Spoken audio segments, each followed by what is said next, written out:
Hello there. All right, let's take a closer look at the menu system within the Xharp. Now, when you turn the Xharp on, it defaults to three settings, well, four really, but three that you were concerned about. And what they are is diatonic tuning, the key of C, middle C, and it chooses the very first instrument on the list, which happens to be a grand piano. So that's what happens when you turn it on. Those are the defaults. So how do we change the settings on the Xharp? Well, first of all, the very first thing you do is hit the button on the encoder, and that takes you into the menu system. Now you can scroll left or right for your choices.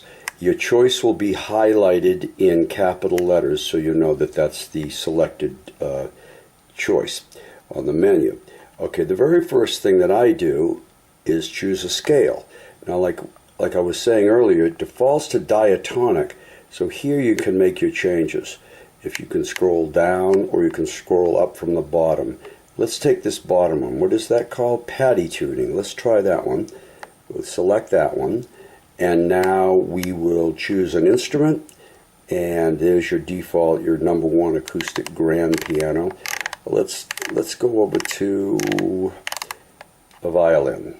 So now we've chosen a violin in Patty tuning and a key of B flat. Hit the run button. When you see the Xharp, you know you're ready to play. Yes, there's one more other choice here that we should talk about. It doesn't get used a lot at this point, but it is definitely available to you off the menu.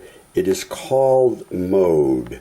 And what mode is what we found is that some instruments tend to work better in various modes. So we have a variable mode and we have a max mode.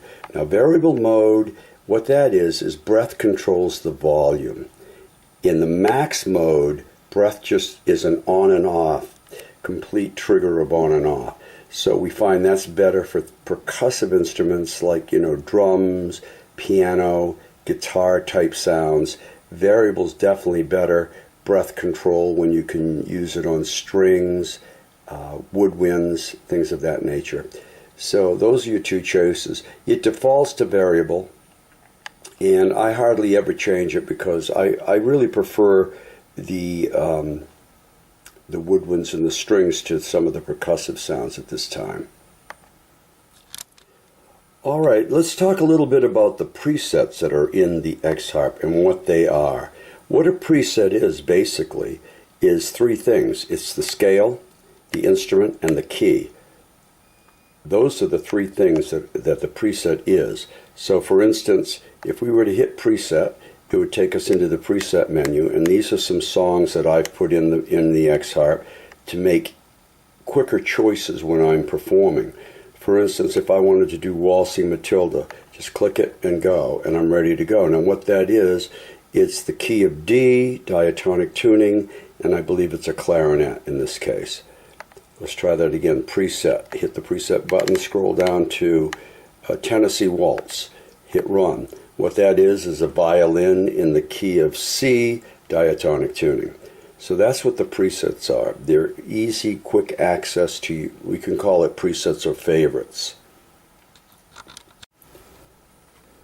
Although the preset is not available to the end user at this time, it will be very, very shortly. We're working on that day and night. The other choices that are not available but happen to be in the Xharp at this moment are the effects menu setting, the joystick, and the system. Effects will control things like, reverb, EQ, delay, and that sort of thing. Sounds that you want to add to your preset. The other one is joystick. Now this is the most exciting and the coolest of all of them. And what that is, it's going to be telling the joystick what you want it to do. For instance, left and right, or what we call the X-axis, could be half step up, half step down. It could be whole step up, whole step down. Octave up, octave down. And the y-axis could be, for instance, pitch bend or pitch shift, whatever you want it to do. So you have a bunch of combinations there that you'll be able to use for the joystick.